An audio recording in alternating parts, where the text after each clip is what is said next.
What is up, everybody? Hey, sorry about the delay there. Wife was on the phone, called.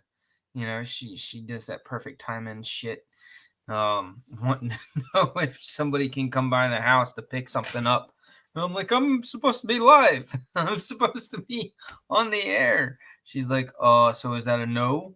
And I'm like, what do you think? No, she got it. She's like, well, what time can they come by? I said after 4:30. I said, let me get at least an hour of a live show for the people. But yeah. So, how was y'all's week? Did y'all everybody have a good Thanksgiving week? I know I didn't go live last Friday because if you saw the handful of posts that I threw up on Instagram, we was busy. Took the wife zip lining, and on the last Saturday, that's kind of was on her bucket list. Was something that she really wanted to do, and we camped at a campground real close to it Friday night, and it was cold. It was really cold, and she kept stealing the damn blankets. I have one of those the 2-person wide sleeping bags, but those things are really. I've not bothered to really search for one because we usually don't use it. We usually don't um, family camp like that, where it's both her and I in the double sleeping bag, to where I wanted to spend so much money getting a really, really warm one. Usually, when we do that kind of camping and she comes along, the weather is very comfortable. It's not freezing cold. So, so the double sleeping bag that I have for the two of us to sleep in is kind of a lightweight, early fall, late spring, summertime-ish type sleeping bag. Not suitable for sub-zero degree weather. And that's kind of, we were just about that. We were floated right around 40 degrees, and the air was wet because there was a little bit of rain that day. And so so it was a cold, wet air, which really sucks. That really makes a 40-degree temperature feel like a 35-degree temperature. So it was pretty cold. Wasn't super cold, but it was still pretty cold. And so I brought a down-filled blanket, full-size blanket that's down-filled. So threw that on top of us, and then I had another blanket, polyester blended blanket that got thrown on top of that. So I was able to beef up the warmth levels of our sleep system so that we were fairly comfortable, but it was via using blankets. And what happens if anybody's married, anybody has sleeps with a significant other in the same bed, what usually happens? What do these ladies like to do? Y'all know they love to steal all them blankets and leave us with nothing. So yeah, that was the fight. And then we were also, where I had the tent set up, we were also at a little bit, not a steep angle, but we were at a little bit of an angle, a little bit of a slope on the hillside there. And the way the tent had to be pitched on the ground there in the space that we had, it ended up being to where we were sideways, and she was downhill from me. So being in the double sleeping bag, her weight and gravity pulled not just her in the sleeping bag, but since it was a double sleeping bag, she pulled me with her. So we both together in the sleeping bag slid to the lower end of the tent throughout the night. And I couldn't just, when I wake up, I couldn't just pick up my pillow and the edge of the sleeping bag and kind of scooch myself because I had her laying there next to me. So that didn't work. I couldn't do that. So that kind of sucked. That was one part that was not so great about that. But nevertheless, we had a good time. We had a good time. Um, and the zip lining was a blast. We definitely had a blast zip lining. That was cool. I think it was this place, Upstate Zip Line in South Carolina. They're kind of towards the top end of South Carolina, on the western side of South Carolina. Oh, excuse me while I. There we go. Get a lighter that can light the last bit of the cigar that I have that I never finished.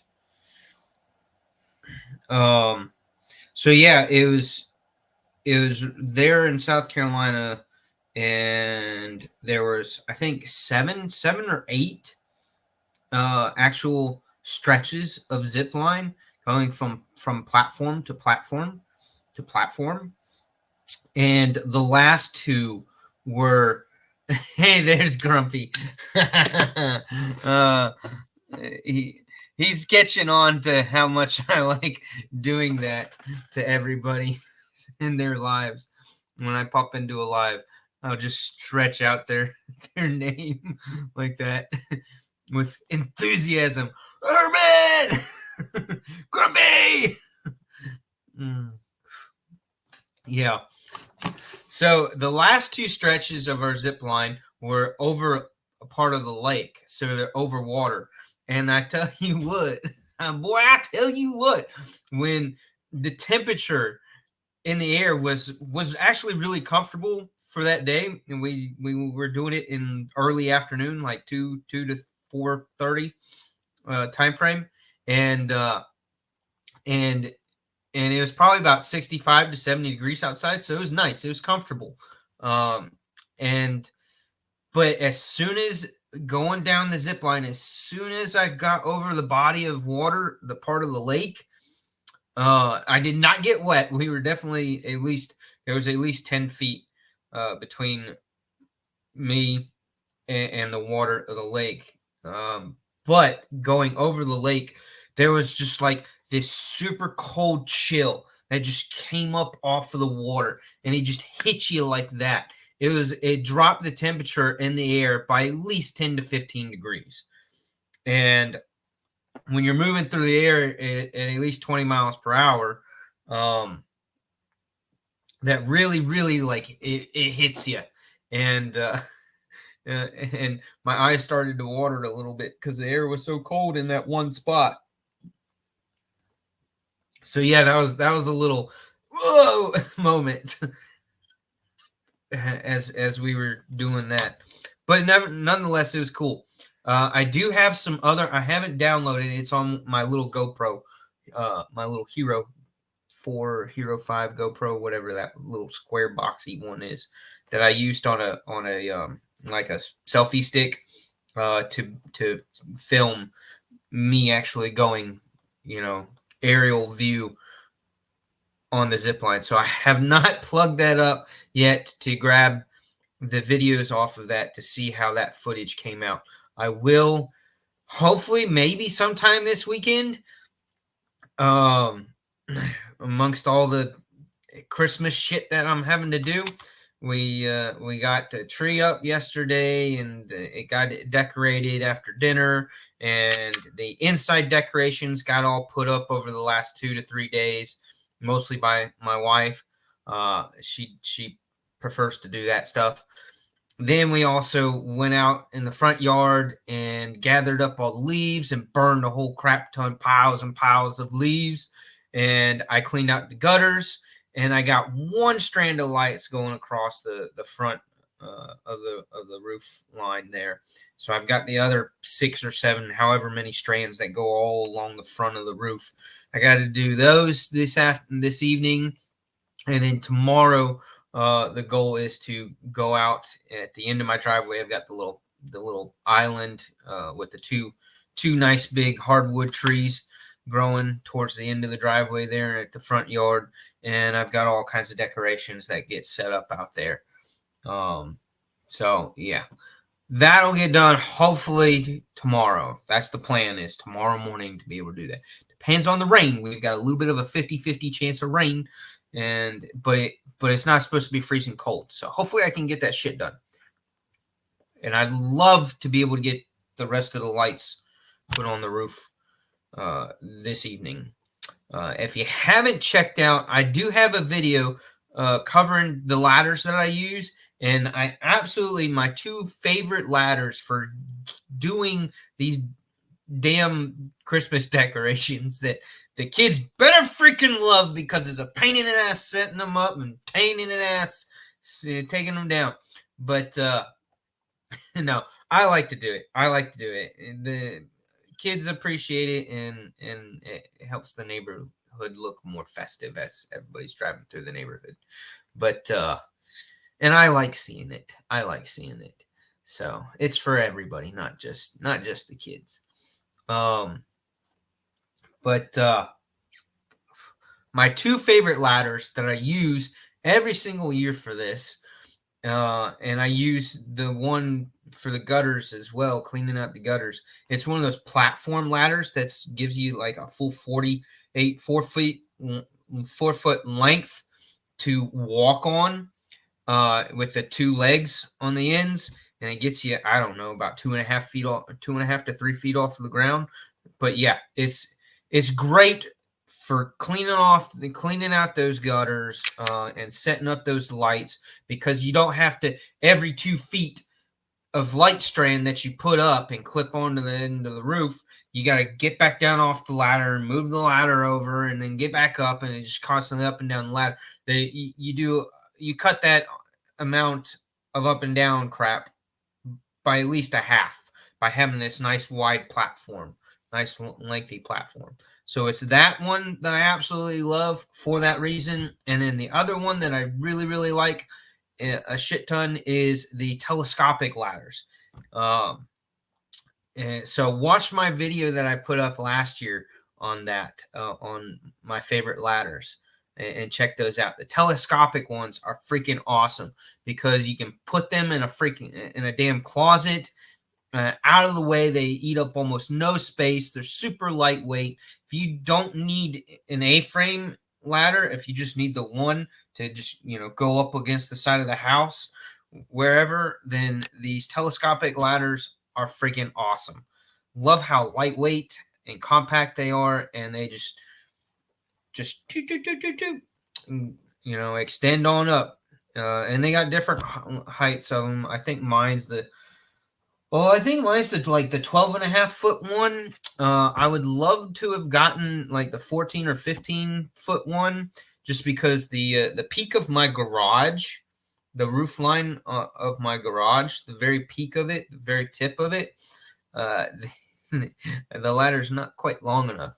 So I had, and if you watch the video, you'll see my hack that I used, which I do not recommend if you weigh well over 275 pounds, because I don't know what the threshold of strength, of sheer strength that PVC pipe, this type of PVC pipe has.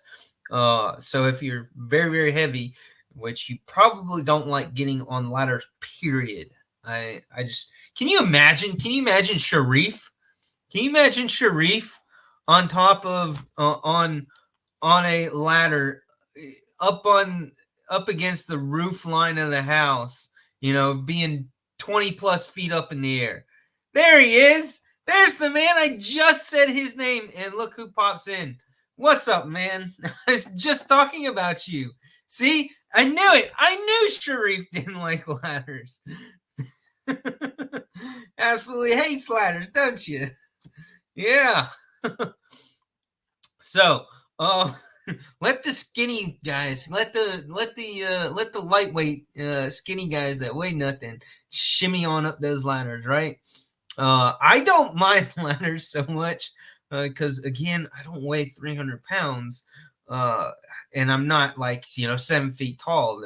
When you get to be a big person, I think that has a lot of factors into fear of heights and going up and down ladders. It's more of a challenge, and it sucks. It's nothing for freaking tri-state or Javon and G-Ball, they'd all be good going up and down ladders because they weigh nothing and they're small guys and they're nimble and you don't have to be worried about how much flexing, how much give that ladder has. So, but anyways, those are the ladders I love, and I was using them yesterday, and I'll be using them tonight and tomorrow as well, I'm sure. So check out that video if you're interested in ladders for some crazy reason. But yeah, Grumpy, you too. You don't like ladders either. F heights and electricity. Everything else, I'm good. Love to keep your 2 feet on the ground, don't you? Don't you? One thing that my parents gifted the wife and I, which we have not opened, I think we should save it for Christmas. But they gifted us a bottle of wine, and it is not just any bottle of wine. This shit blew my mind when my mom said, "Take a look at this."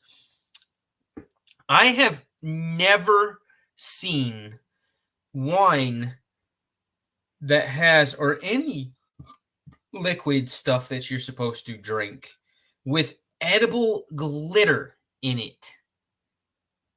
Like, WTF all the way, right? It looks awesome. Like, obviously, the camera here and the stream does not do it justice, but like in person, this thing is freaking nuts. It is nuts. It's mesmerizing. It really is. Super, super cool.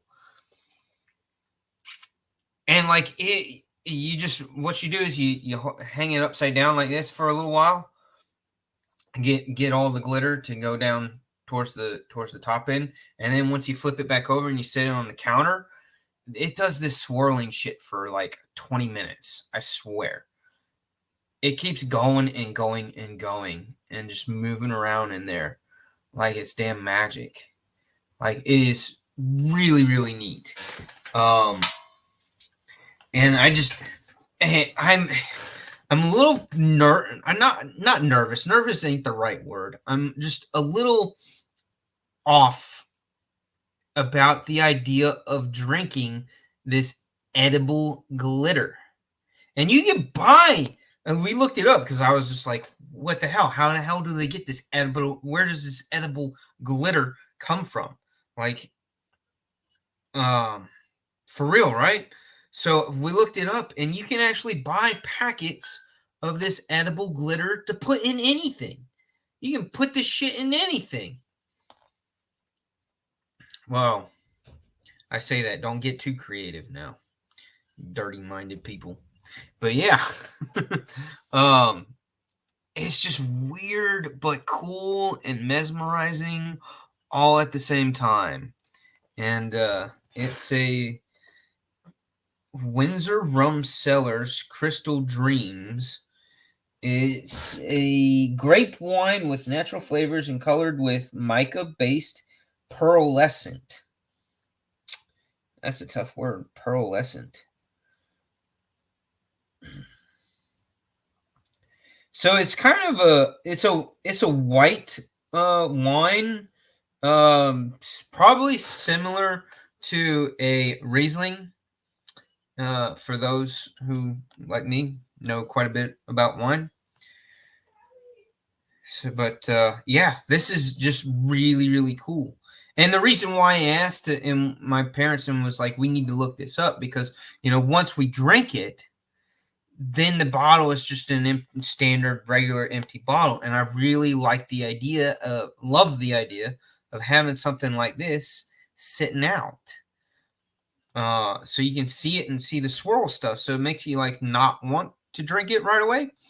But so I was like, well, what about, how much is it if you can you buy the glitter and replace it and basically just do, food colored water with the glitter in it.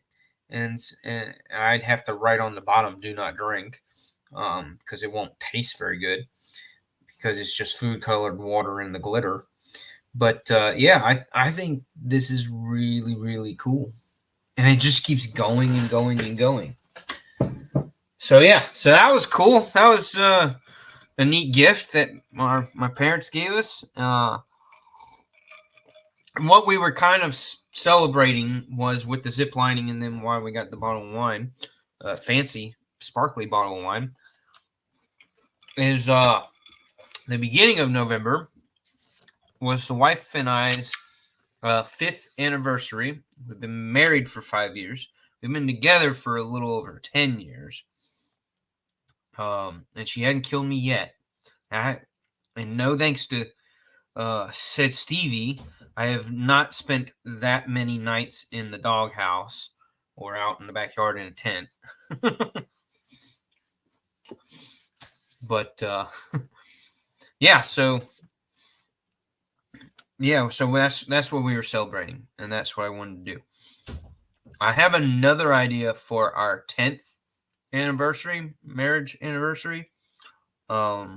I can't say because I want it to be a surprise for the wife. So in 5 years, we'll be able to do this other really cool thing that I want to do. And when my wife finds out that that's what we're doing, she'll freaking go bonkers and just love it, love it, love it.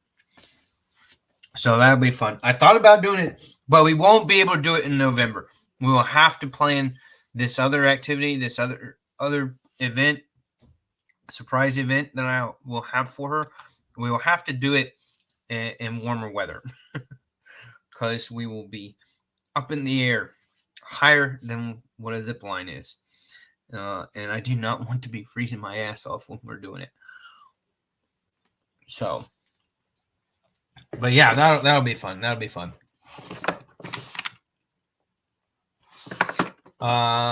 What else is going on? Let's see. Carries for the week. You can either throw down what you carried today, or if you have one or two that you carried predominantly through the entire week, that's actually what I care more to hear about and see what is everybody's like go-to knife this week or last week. If you can guess, if you have any idea what my predominant carry has been over the last couple of weeks, it's this guy right here. This has been with me almost every freaking day. Every day. And I use it every day. I make sure that I do not go 24 hours without cutting something with this sucker because I love the actuation. I love the sound. I love the feel. I love the shape of the blade. That's such a sexy blade. And it's hollow ground too. How many OTFs are hollow ground? Yeah, not many. Not many. So then the other thing that I carried today. Oh yeah, absolutely, Sharif. I was bonkers over it.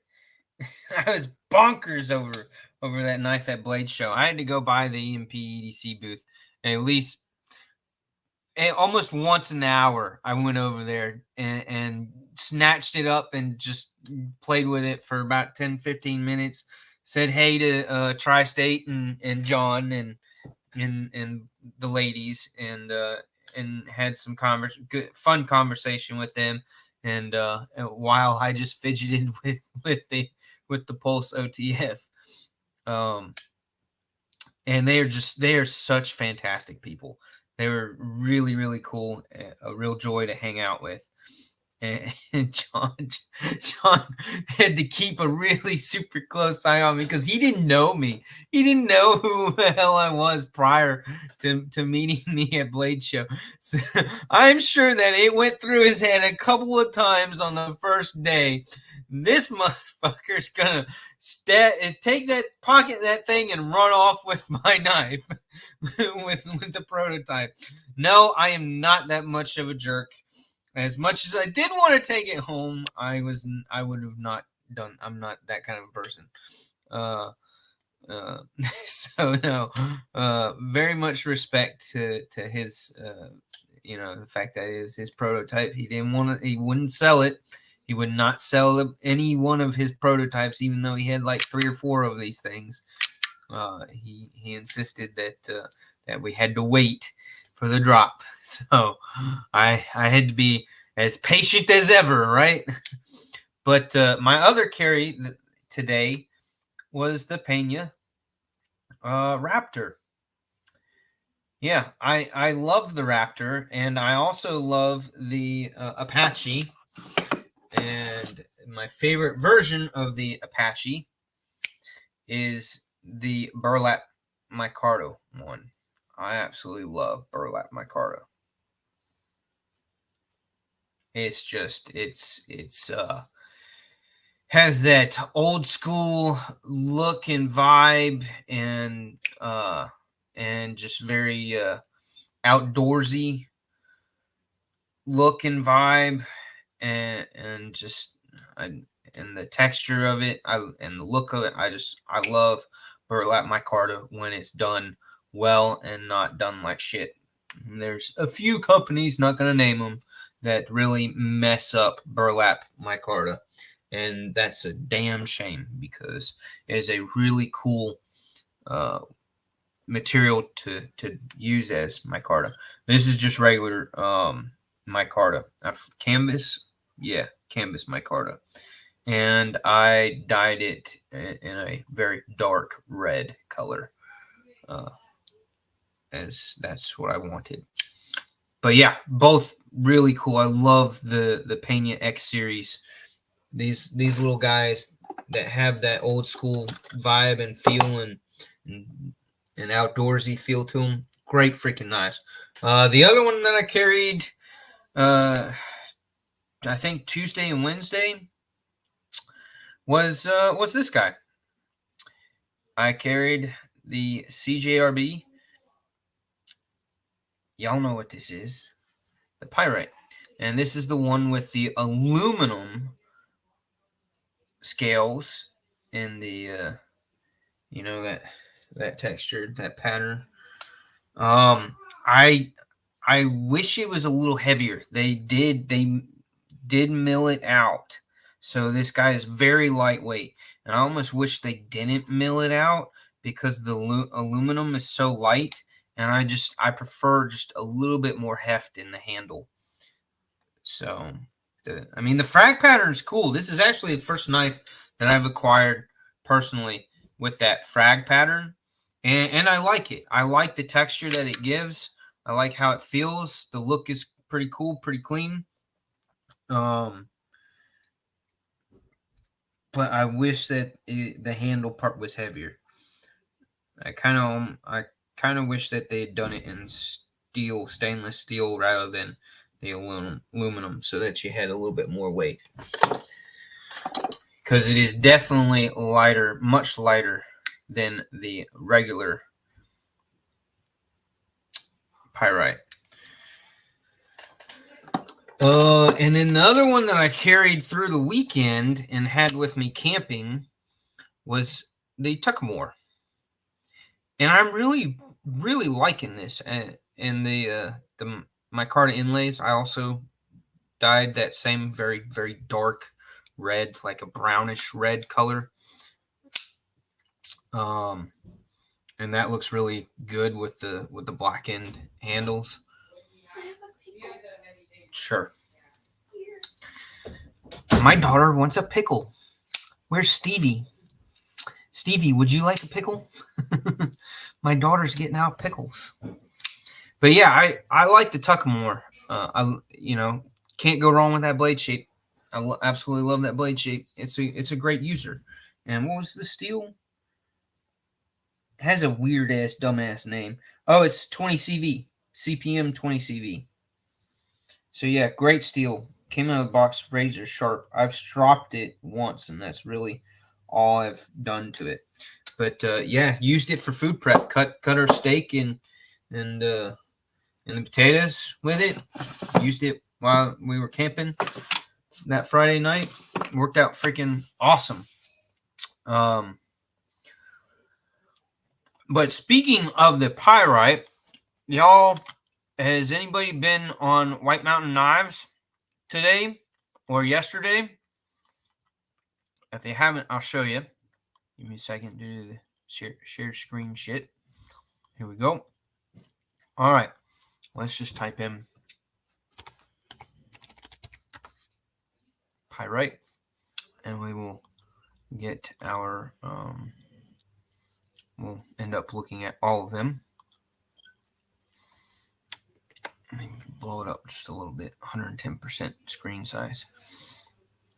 So you got all the minis. They got the aluminum mini frag patterned one, and they got some micarta handled ones now. And check this shit out. How Gucci is that? You get your Damascus blade with the titanium handle with the gold flake carbon fiber inlays. How... Oh, that is sick. I like it. I like it a lot. But, so they got that one. And then they've got the other one that is just like, mwah, to me. Oh, they got the almost all blacked out guy. The only thing is the button is not black, so I don't know why they didn't do that. I guess if I bought this, what I would do is I would take it apart and to get just the button piece right there, and I would get my bluing kit for my guns, my pistols, my pistoles, and blue it out with the bluing kit. Make it dark to go with the rest of the knife. I don't understand why they didn't just make it black like the hardware is black. Why the hell wouldn't you do the button black? But it's already out of stock. Who knows when they'll restock that one. But let me get to the one that I was just like, jaw dropped. This one right here. This guy. Woo wee! Look at all that blue. Blue, baby. This is this is one for damn it, my chair keeps sinking. This is a Knives Fast. This is exactly the kind of pyrite KC needs. Ooh. Fat carbon, blue and black fat carbon, and a blue titanium. Blue titanium. And guess what that blade material is? They jumped up from the ARP9. It is S90V. Woo! Damn. Use one of the 10% off codes from your favorite code providing YouTuber, and it ends up being like 192 or 193, somewhere around there. Getting that 10% off. So well under 200, solidly under $200 to you. S90V titanium with the fat carbon all blued out. That sucker is freaking gorgeous for the pyrite. Ugh, like I want it, but I don't want to spend the money. I don't want to spend the money. I gotta pinch pennies and get through the Christmas holiday. Our governor of Georgia did not extend the tax forgiveness on gasoline, so our gasoline prices here in the state locally where I live went literally overnight from $2.65 a gallon to $3 a gallon. Just overnight. So I felt like I was fairly smart in noticing that happening, and I quickly rushed out with 3 5-gallon gas cans in the car and the motorcycle and filled up all the gas cans and both the SUV and the motorcycle to the top with gas while it was still at that $2.65 price. That should help cushion the blow of the price hike, and that's a pretty big price hike. that really sucked jumping up to that much, over 30 cents a gallon. Freaking sucked. But hey, it is what it is. You think you I guess you could torch it. I would just use my bluing for my guns and just do that. Yeah, yeah. That's one of the 50 gazillion reasons why I don't live in California anymore. Thank God I don't live in California anymore. Cause whew, those gas prices out there are awful, awful. Who's leaving? Who's leaving? Robert, Robert, you peacing out, ma'am? Aw. Thank you for stopping by as you usually do. Always appreciate that. He's one of my loyal viewers. He's here he's pretty much here every Friday. And I love it. I love seeing y'all that are up in here with me. Mrs. Urban is here. She's popping in even though she's at work. Tell her butt to get back to work. Man, that my poor wife, she don't get a day off. Even on her days when she's not scheduled to work, she gets at least 3 phone calls, at least 3 times throughout the day. Somebody from her work is calling to ask about something or another. So yeah, that sucks. That she doesn't like. Some days she don't care. Other days, like, it really irritates her, and it always irritates me a little bit. Native, you don't have any S90V? You need some S90V in your life, man. Don't let. I have one advice. If you are interested in S90V, there is one company that I would say absolutely do not get. If you've never experienced S90V, do not let a Benchmade be your first experience with S90V, because it might ruin your experience, for the fact that Benchmade likes to sharpen their edges very quickly, and it messes up the heat treat on the edge at the factory. And so you don't get that edge retention that you should expect from S90V and some of your other super steels and harder steels. So yeah, don't get a Benchmade S90V like the Freak or Super Freak, which I have both. The second I got them, I tried them out, and again was, like I said, not very happy with the lack of edge retention. So I did a light sharpening just to get rid of that initial bit layer off of the edge, and basically just put a very fine new edge on it and stropped it, and way better. It's like night and day difference. And then I would say the other one, I would not go for an Italian made knife like your Giant Mouse or your MKMs with S90V. I mean, I'm not saying don't get those knives or don't get those knives from those companies. I'm just saying that if you've never experienced S90V, don't let one of those companies be the one that you get first. Get a company that does a really good job on their first edge from the factory with that steel, because you should get what you're expecting to get, if that makes sense. Where are you at that 235 is the cheapest? Where's that at?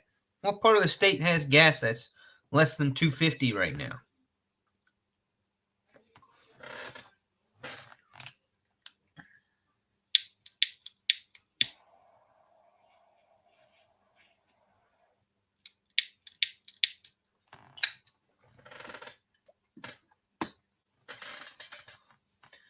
Hold on.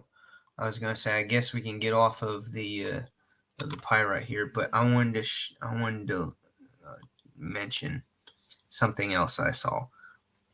These are cool. The Jack Wolf uh, after hours Jack. That's neat. I like the look of it initially, but like in hand, I'm not so big on those resin materials. I don't know. But dang, that's a lot of money for one of these. You really have to, and I understand it's S90V, it's a Jack Wolf knife. The walk and talk on them are freaking superb. Money, money, money. Fit and finish is impeccable on them. They're excellent knives.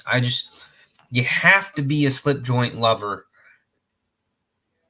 or a Jack Wolf knives lover to fork out the $350 for one of these. I'm sorry, just that's a lot of money for that, for one of those knives. It's hard to bite the bullet on it. But the other thing, look at this Tucson. What the hell is up with this Tucson? That is fugly. You know who might actually like that a little bit? Beard of Doom. That's kind of that's got some of his blood flowing through that. That's his taste. These are cool. My only disappointment, and again, I'm not saying that VG10 is a bad steel. It's not. It's actually really good steel, and it makes a lot of sense on a blade shape like this. What's the length? It's a 3 3/4 inch blade. It's kind of like a mini folding paring knife. Is what I'm getting from that. So I can understand VG10 because that's a great kitchen knife blade material. I just am not so fond of it. I just don't. I prefer other things.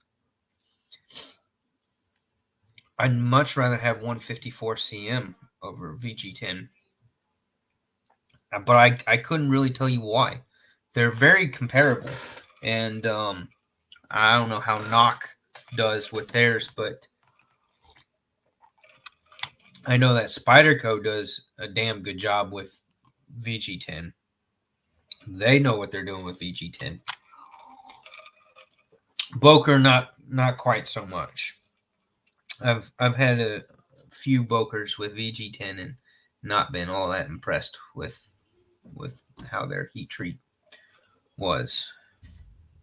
The other thing, these Sin-Cut Arc Blasts are kind of neat. They're button locks. I like the blade shape on them, but aren't they short? Oh, they're 9CR18 MOV, so not a great steel on that. No, well, they're just a hair under 3 inches. Just a hair under 3 inches. So they're probably pretty much right about the size as an Elementum.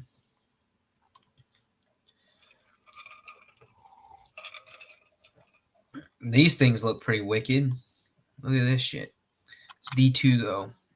I live in the wet south, swampy areas, beachy areas, and yeah, just too much humidity, too much moisture.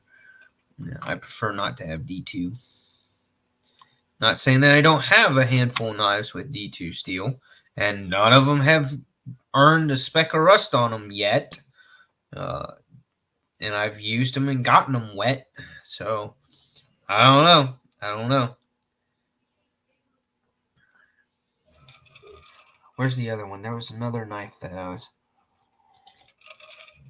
kind of interested. The Chevalier, it's a solid knife. It feels too plain Jane for me. It just really feels too plain Jane. There's the Conspirator. I love the Conspirator. That's a sweet button lock offering from Civivi. I think mine's the Nitro V steel, which Civivi does a really good job on their Nitro V.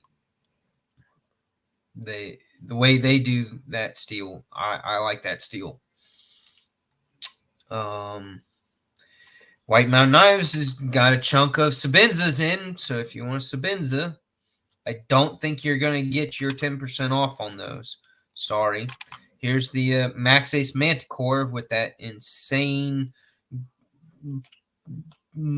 Is that just a double grind or is that like a triple grind? I'm not sure. But that blade shape and the edges on that thing is nuts. Nuts. What's the blade steel? MagnaCut. Yeah, MagnaCut. Damn. Fire. There's the Praxis, button lock Praxis. That's another great knife. What's everybody's thoughts on these? On these wee wreckers? Reeker? Can't be Reeker because that would be double E. It's double K. So Wrecker. I don't know how to say that. Do y'all?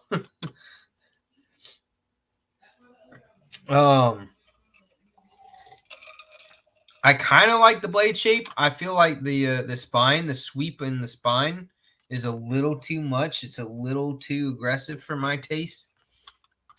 And I'm not so sure about the center point there on the handle. If that would, when you do those lines like that, they don't necessarily always fit well in everybody's hands because everybody's got different sized hands. So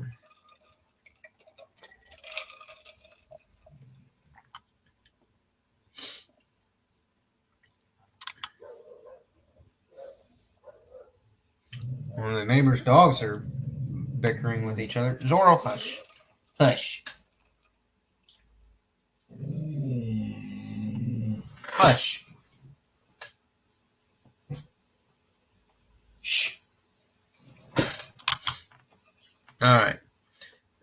Sorry, I got sidetracked. Zorro, be quiet. What's your problem? My dog's getting antsy because the neighbor's dogs are making a ruckus. Yeah, I love my Nazca. I love my Nazca. That they were made by Best Tech. I don't think I remember. Yeah, they were. I didn't know that when I bought it. Yeah, the Nazca is fantastic, and the way they do the Axis style lock, they do a really good job with that lock mechanism. I've not carried that guy in a while. You know what? I couldn't even tell you what Wii I own that's my favorite Wii.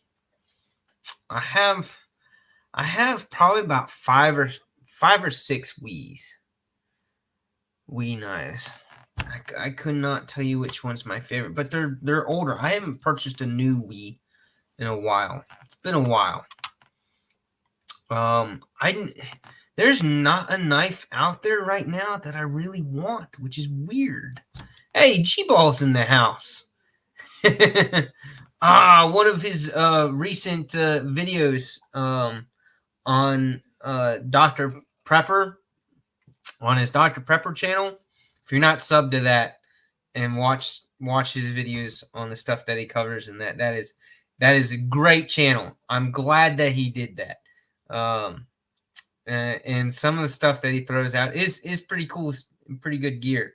And there's so much of it that I could also have done the exact same thing that he's doing, but I didn't want to. I don't have the dedication that he does. It blows my mind how much he puts into both of his channels. So G-Ball, brother, I love you, man. All that you do, you go above and beyond what I could, what I have the time and energy to do, and I applaud you on that big time. But I poked some fun. I just teased him a little bit about the bag in the comment that I made on the video. But yeah, go check out his stuff, his that channel, the Dr. Prepper, and that is a pretty cool bag. I could see a lot of people liking all the different dividers and the pockets and sections of that helps really organize your stuff. Even people who are not organized could appear organized using that bag.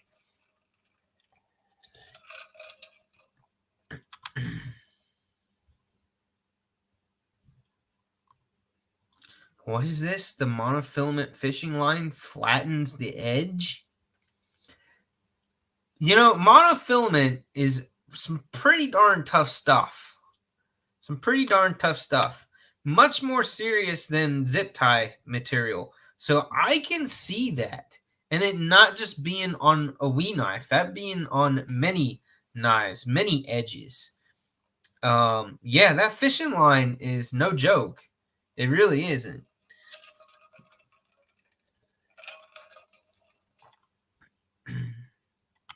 Brand new. What's up, brother? How you doing? So, did any of y'all score any big deals on EDC items or knives for the whole Black Friday, Cyber Monday crap? Did anybody get any really good deals? There wasn't a knife that I wanted.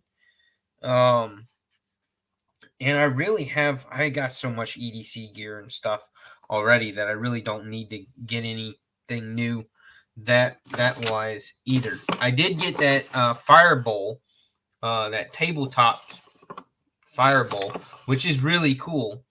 I had fun heating that thing up and doing that.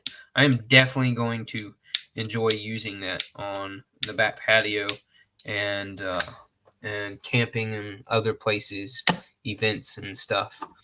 Man, I need to refill my butane Zippo lighters. Are almost all of them are dead. Holy crap. I need to grab my butane and refill. Here we go. Here's one that's got butane in it. Yay. You know, when you don't finish a cigar and you store it in an airtight container, it makes it a pain in the ass to relight it and keep it lit and keep it going when you have just a snub. But all right, I don't think there's any other new knives that I saw on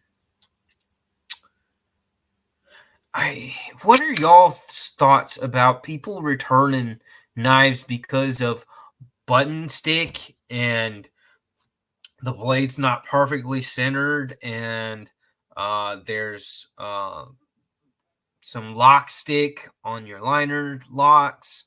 Like I don't understand. And it be like I would have some empathy if they were like, you know, knives that were well over $300. But people are doing this with, you know, $40, $75, $110 pocket knives. And they're returning it because it has these minor issues that are 95% of the time correctable. Not that difficult to fix up. Why do you gotta return those because of those little issues? And that's what I'm saying, Ant. I didn't know you were here. Yeah, it definitely depends on the cost of the knife, but that's the thing is I'm seeing on White Mountain Knives and one or two other websites, these people return these on like $45 knives, $65 knives. And that just doesn't make sense to me. Why go through the hassle of returning it? It's because the effort that you put into that, you could just take it halfway apart, bend the liner a little bit, or you know, take the button out, polish it just a little bit, put it right back together, and you're good to go. You're totally repaired, fixed, issue no more. But yet no, they'd rather return it. That irritates me. Just a little bit. I would never do that. I would never do that. I would keep it. I would correct the issue myself because it's not hard to do.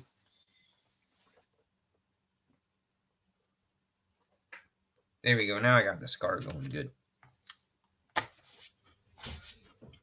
I have to light some smelly candles because otherwise Mrs. Urban is going to be pissed off that I'm smoking a cigar in the bedroom.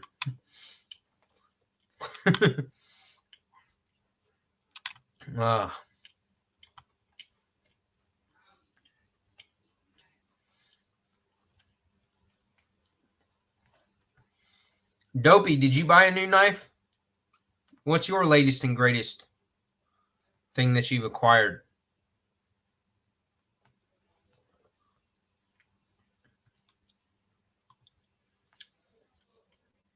New breed EDC Clydesdale just arrived in the mailbox. Let me pull that up and see what that is.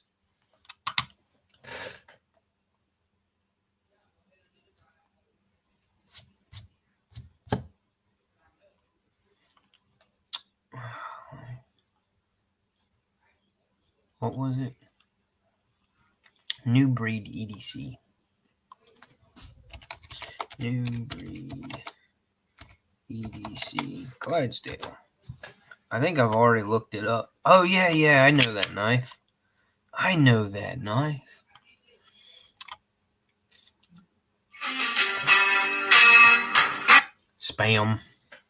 Spam call. Come on, open up the website.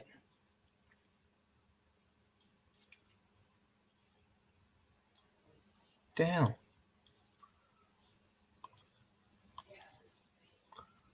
Why isn't the web page opening? I don't like the termination of the end of the blade. It feels too chopped off. I mean, it's a cleaver style blade,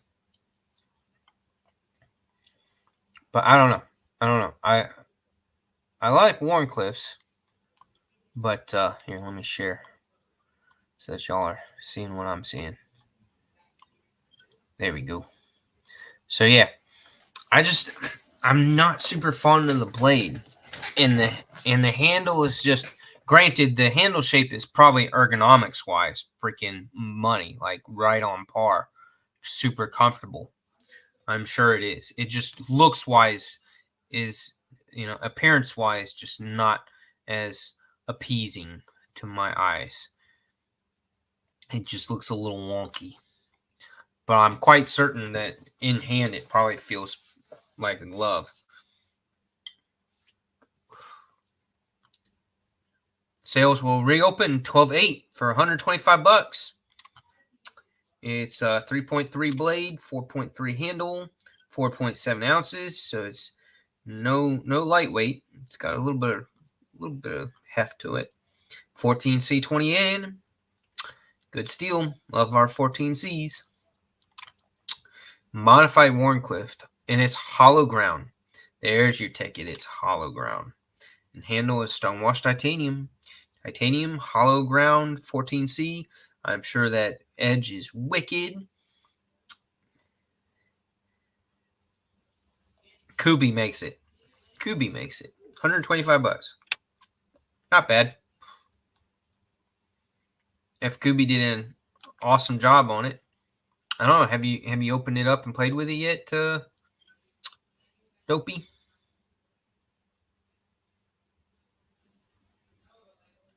Yeah. I get the usefulness of the notch.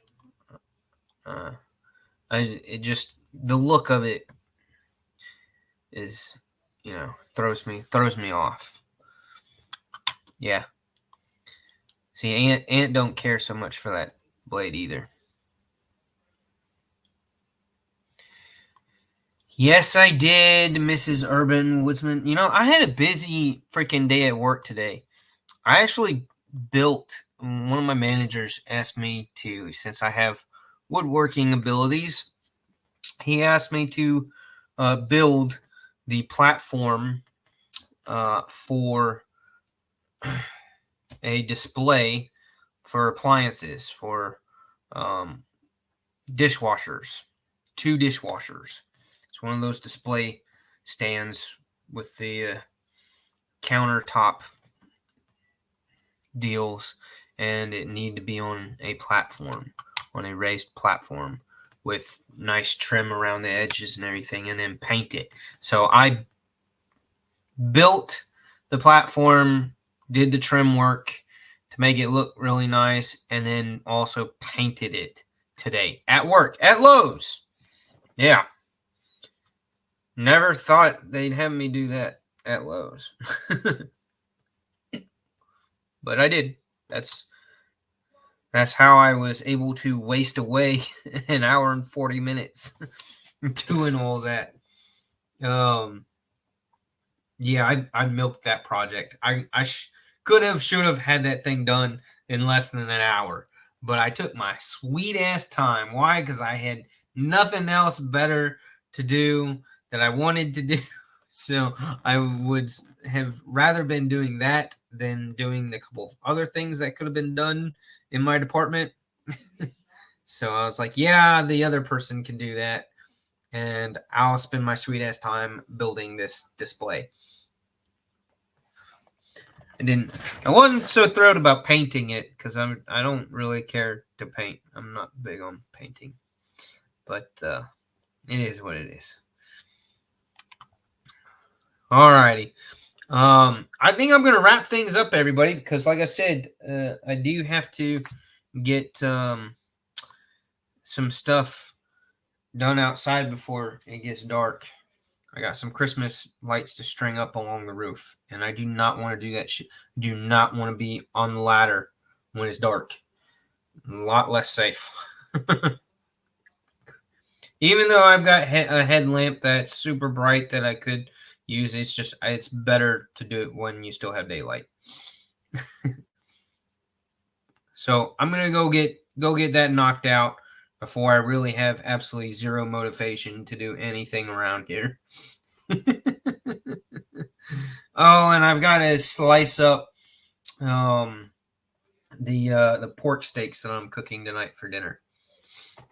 Yeah. All right, Sharif, we get it, man. We get it. We totally understand that you do not like ladders. Who wants to do a GoFundMe to buy Sharif a ladder for Christmas? Let's send Sharif a ladder for Christmas. Just because he loves them so much. Sure. Hey, Sharif, answer me this. Do you celebrate Christmas? Do you put a Christmas tree up? I don't know if you do or not. You have 4 ladders, and they never get used, I'm sure. Do you celebrate Christmas? And put up a Christmas tree? Really, do you put up a Christmas tree? Answer me that. You do? Okay. If you put up a Christmas tree, I'm going to get you a Christmas ornament that's a little mini ladder.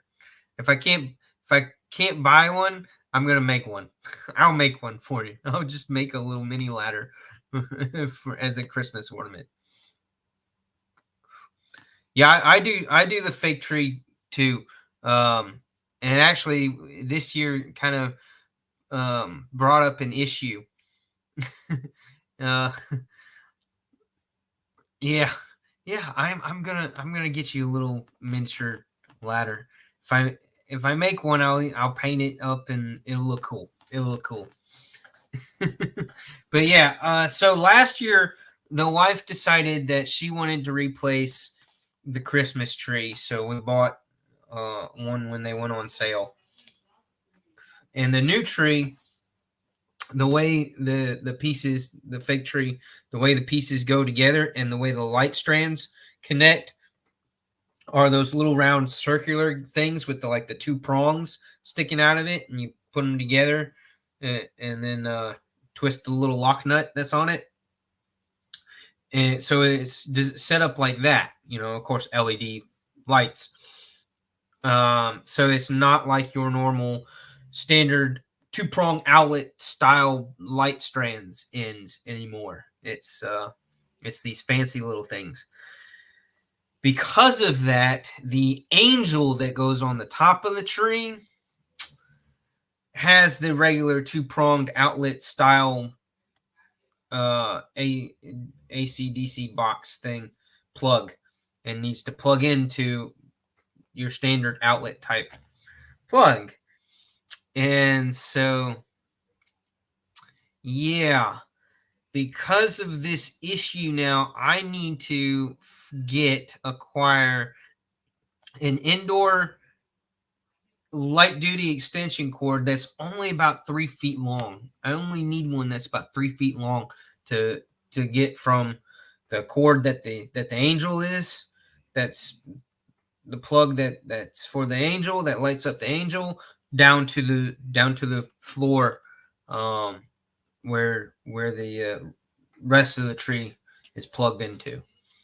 So yeah, I gotta do that. I gotta look on Amazon because Lowe's didn't have any, and I don't know if Walmart has any. When you get to the 3-foot extension cords, usually the 3-foot extension cords are your heavier duty type extension cords, and that's not what I need. I need thin. I need light duty because it's just like 3, maybe 4 LED bulbs that's in this little angel. So yeah, and the cord will be going through the inner parts of the tree. We have to have, fun fact, I can't do a real tree. We had a couple of real trees when I was growing up. In the house that I grew up in, my parents got the real trees back when real trees didn't cost freaking $200 for a real Christmas tree. It's ridiculous how much those things cost nowadays. It's absolutely ridiculous. Another incentive to not get a real tree is the price of it. And a hack, by the way, supposedly I read. I know I'm kind of going off a tangent but the reason why I can't do a real tree is I'm allergic to them. I'm allergic to that type of tree, the coniferous evergreens type trees that Christmas trees are. I can't. It stuffs me up.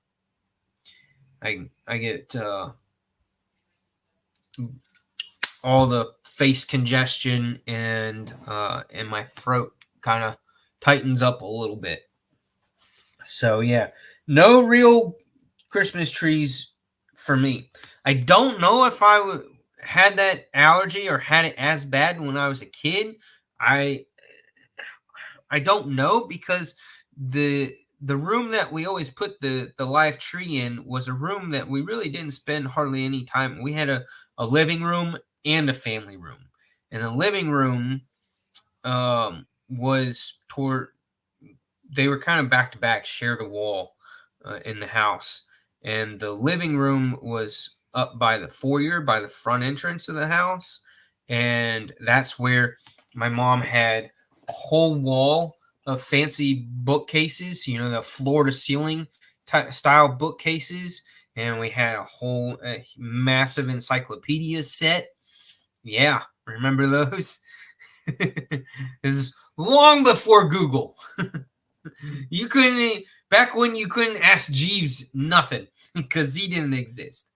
Yeah, we had a full-blown encyclopedia set, and she also had those Avon bottles that were the glassed Avon perfume bottles that were in the shapes of like cars. She had like 3 or 4 that were cars. She had one that was a steamboat. She had like probably almost a dozen of these perfume bottles that were the glass bottles that were in different shapes of different things. She had all those sitting out, and she had picture frames of all our relatives over in Germany, people that I had never and will never meet. Some of them even long gone. So yeah, she had those big walls of bookcases, and this was the fancier furniture that we never sat on was in that room. So yeah, that was kind of the room that was just like there and almost never got used. And so that's where the live tree was in one of the corners of that room. uh, of that living room because we did all of our TV watching and regular stuff in the family room. Yeah, I lived in a house that was blessed with both a living room and a family room. I know some people didn't get that privilege. Smaller homes, different areas of the country that don't have homes made like that with that many rooms. But yeah, so I don't do real trees because uh, I don't know if there's enough medicine that you could pump into me to make it to where I won't be miserable with having a real tree in my house, in my living room, family room area.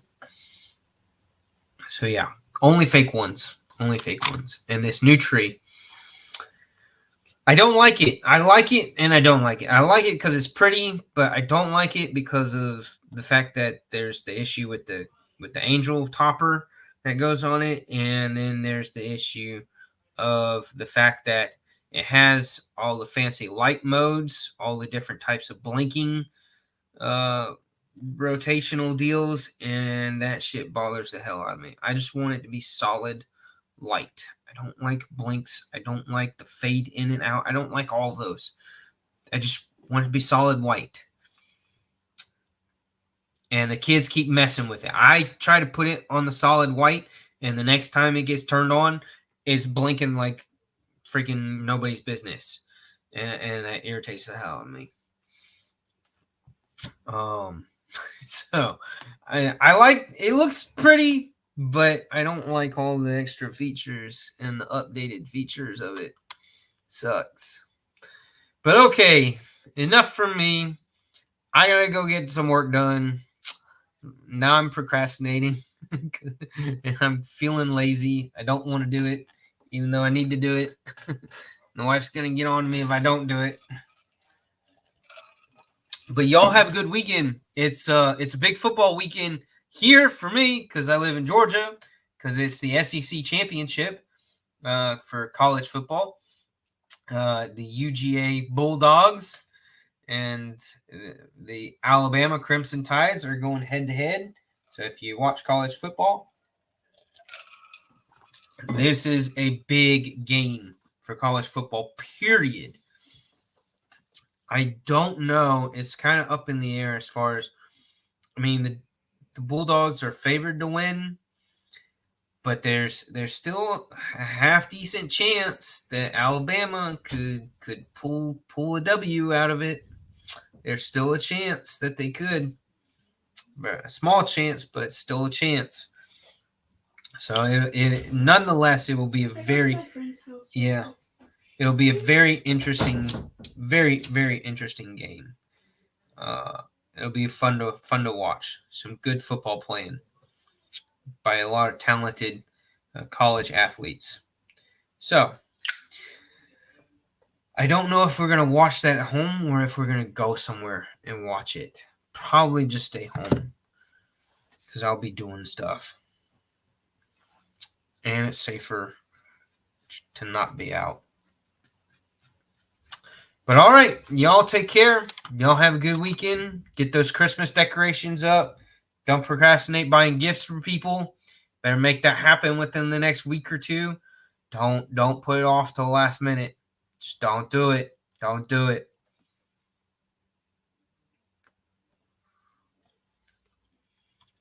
All right. I'm out of here. Y'all take care. Peace.